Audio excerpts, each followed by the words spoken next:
آج میں آپ کے ساتھ نام شیئر کر رہی ہوں. انشاءاللہ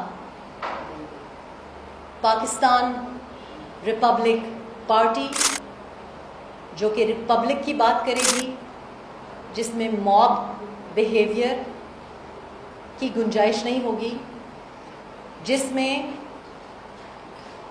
ہاریزونٹل لیڈرشپ کی بات ہوگی، جس کا ورکنگ ایکسپیرینس ہے، جس کو ہم انگریزی میں لیوڈ ان ایکسپیرینس ہے، وہ کہتے ہیں، اس کی نمائندگی ہوگی.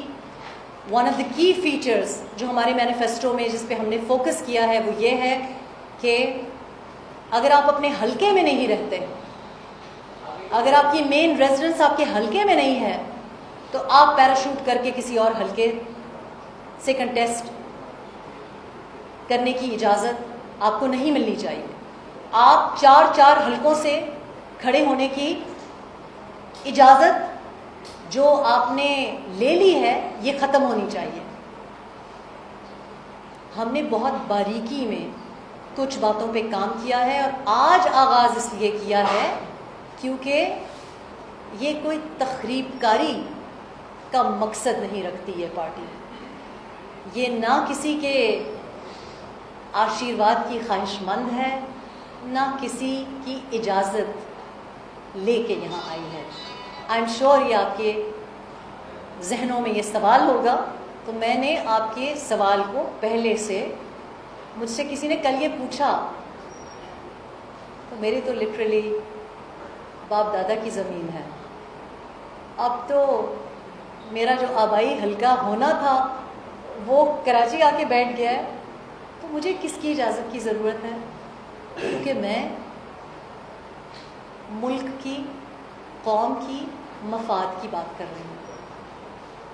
میں اگلے 30 سال کی بات کر رہی ہوں. میں 90 دن میں صفائی اور 90 دن میں سب کچھ ٹھیک کرنے کی بات نہیں کر رہی. میں کام کرنے والوں میں سے ہوں، کام کی بات کرنے والوں میں سے ہوں. میں آستین چڑھا کے کام کرنے والوں میں سے ہوں.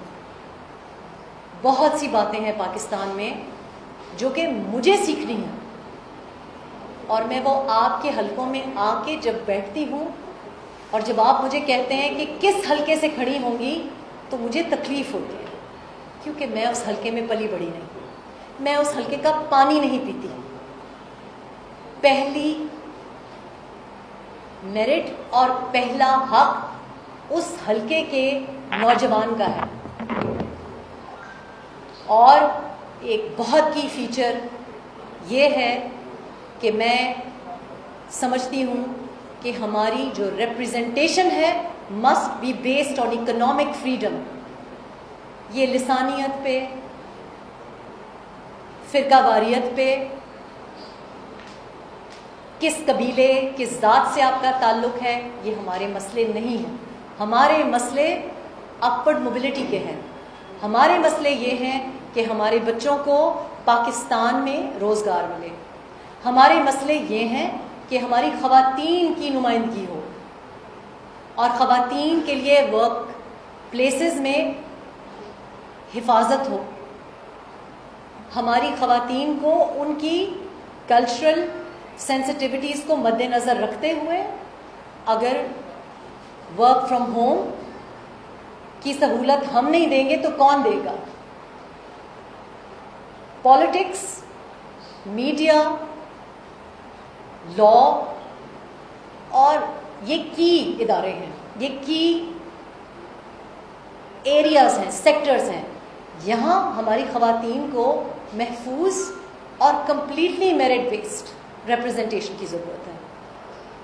جب تک آپ کی آدھی آبادی کی سے ہی نہیں ہوگی تو ہم لاز کیسے بنا سکتے ہیں؟ ایسا نہیں ہو سکتا کہ آپ بجٹ اور لاز پوری پاپولیشن کو کنسلٹ کیے بغیر لاگو کر دیں لوگوں پہ. You must take them into consultation. ایسا نہیں ہو سکتا کہ فائنانس منسٹر صاحب جب ہم شٹر ڈاؤن کا اعلان کرتے ہیں وہ اس کے بعد کراچی پہنچتے ہیں اور پھر مدعو کر لیتے ہیں اسلام آباد.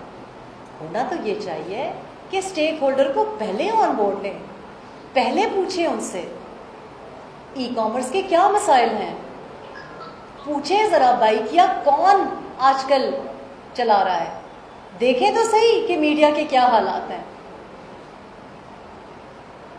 بعد میں